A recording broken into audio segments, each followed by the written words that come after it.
Hi everybody, Kate Eckley, your everyday metaphysician here with you.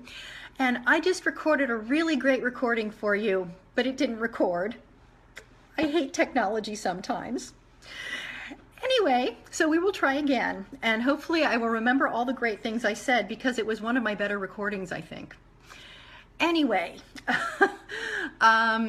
first let's start with our tarot reading for this week. I pulled 3 cards, and the cards I pulled I was really happy to see because I think they speak to hope and new beginnings and things shifting for us in 2017. The first card I drew, again, these are from the 5th Tarot by Martin and Teresina Balkans. The first card I drew is the 6 of Feathers, which is optimism. And what this card shows us is that we have just come through a rough seas, a storm, clouds, just, difficult times. And we've actually passed a barrier that has now put us into calm seas with the sun shining. We have our little boat and we have an oar. So we can choose to go with the flow, or we can make choices and choose where our boat goes by paddling it where we would like it to be. So 2017, bright skies, calm seas after the difficult waters of 2016. The second card I drew is the Apprentice of Lotus. Lotus is the 5th suit in this deck. It is the connection with all that is, spirit, God, whatever you consider that thing to be. And an apprentice is about practicing. So part of 2016, with all the endings and the cleaning things up that made it so difficult for many of us, we learned a lot. And we hopefully learned a lot about our connection with ourselves and with spirit. And 2017, at least initially, gives us the time and space to practice what we've learned. 2016 was a 9-year. If you add 2016, you get 9. And numerologically, 9s are about endings, about clearing, about finishing one journey. 2017, if you add that up, you get 10, which is 1. And 1s are all about new beginnings. So this clearing up of all the crap from 2016 opens us to the awareness of everything that can be available to us in 2017. There's this amethyst crystal here in the middle. And amethyst has many wonderful properties. One of them is to open our third eye, our psychic awareness. The other one is to protect us when we are using that whatever it is for you, clairvoyance, clear knowing, clairsentience, whatever it is, claircognizance. So we are open, but we are also protected. And we are in a space where we can play with all the things that we learned from 2016 to make 2017 what we want it to be. The last card I picked is the Seeker of Fire. Fire is the suit of action, of activation.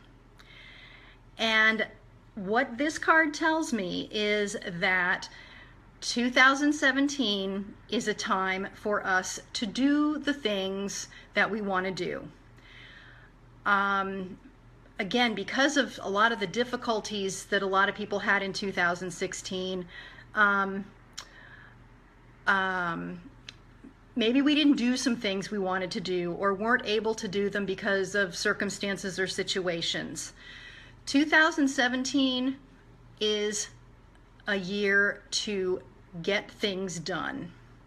And I don't mean being a busy beaver and doing all the time, but it's about making the choices that we want to have for ourselves in 2017. What do we want to create? What kind of life do we want to have?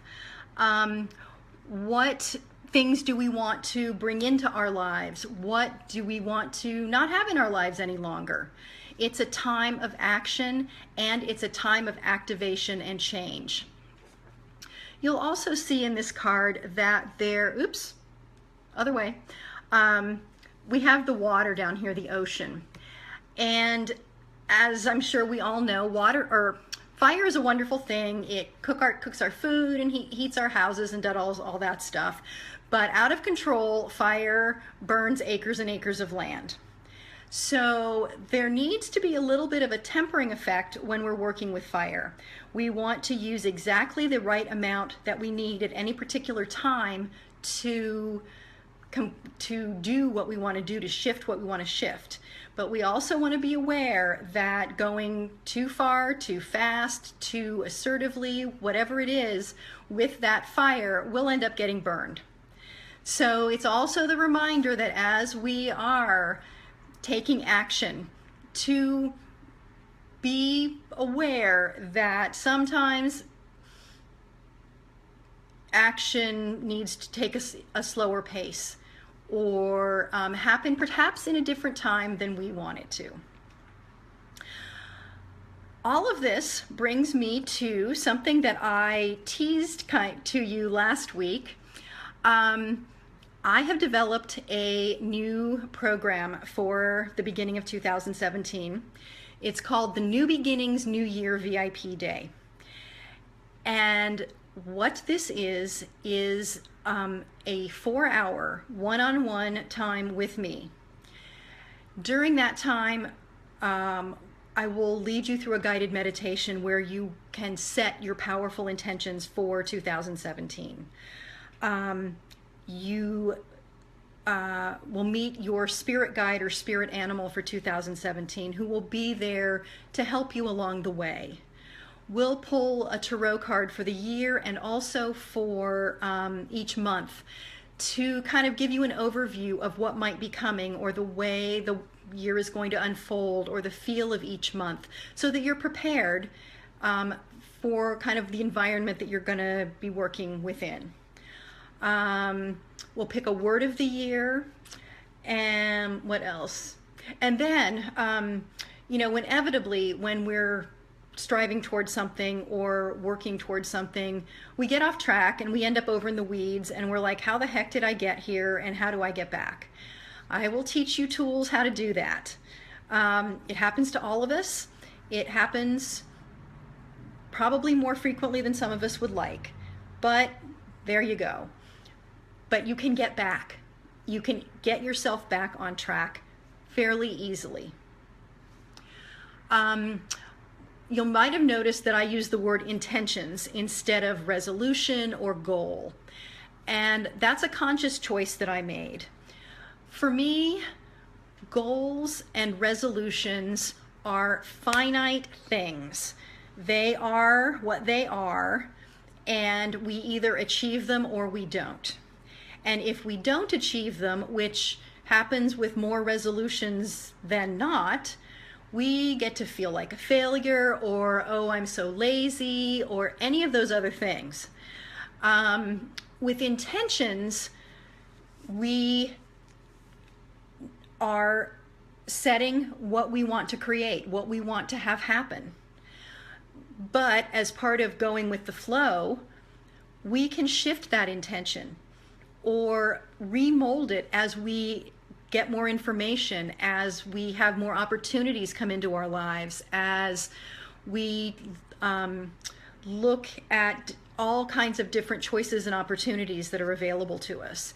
So intentions are, you can't fail at an intention because it's an intention.